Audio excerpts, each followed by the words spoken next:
Okay, ma'am. Crypto mining da ma'am bu amuk hanna taram nok chari ma'am channel chibu han ba yeng bi bo itadi ma'am like subscribe share to samida manung tab da amuk hanna video nok thagat pagi mateng oina bai tamak ta ko ma'am video se ke khoi gi kano zo aina thagala ka ne ba ko update chu khoi ko gi ke haini ket gold mine chu update awrakani adubu maru oina sigi KNOLL se sigi Knoll gi khoi gi kitang in details hoiba update amtang pijage khoi gi ngasai gi beginner kangu su hairiba aina signasi piriba update sina loina gyan tawa ngamane bako do hekta hokjarage ko yam kasu yam kana lugataba update na te bako ado haurasi ko khwai first adumaina makhada link piramani link pibe matungina noida khoigi bonus ama phangani kai bonus si product mela kanda sigi ze ahan bagi magi join tawbute sigi joining se free ne bako free sumaina join taw matamda sumaina ko join taw matamda khoina join now me matamda sumaina ani pirakane bako sigi wallet balance haibonga recharge balance haibonga ko mai recharge balance ta 1300 yaujara mani sida khoina join ana napsan bi matamda automatically join tawrne bako ai ju free ni tawrise ko invest tawbam leite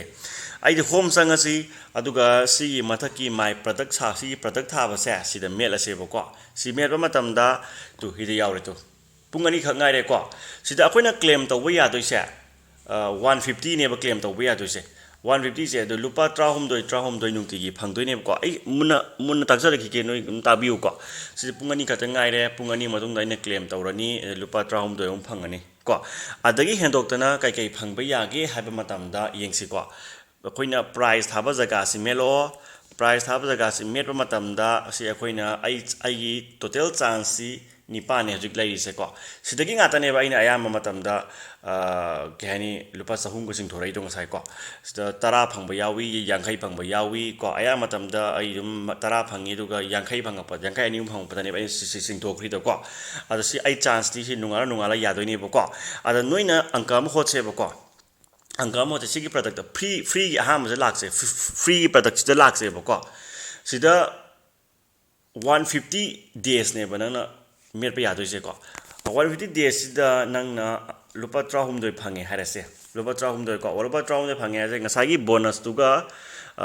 adum bonus phangari phange phangdraga phangdra lupa trahum doi dum parasine per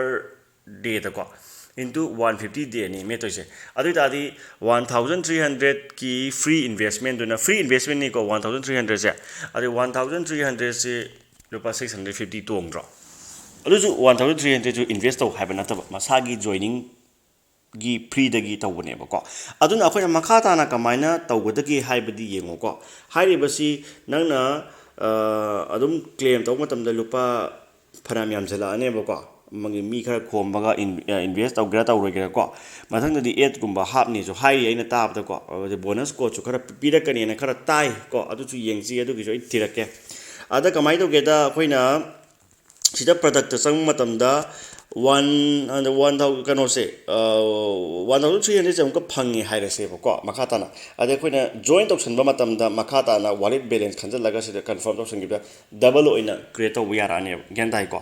adi paisa je free de dum itong da tongi haitare poche ko itong da tongi aduna ai nga sai si je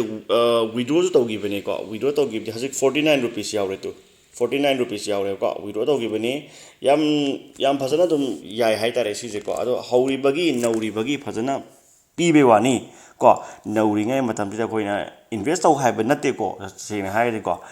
yaraga di nauri ngai matung sita koina lahau biro aduga free of cost lahau ro aduga makata na reinvest of salo aduga dum taunarga yarane ba ko me si hairo sunjarage next video da soidana aina get gold mine gi thagat charani ma'am thank you and good night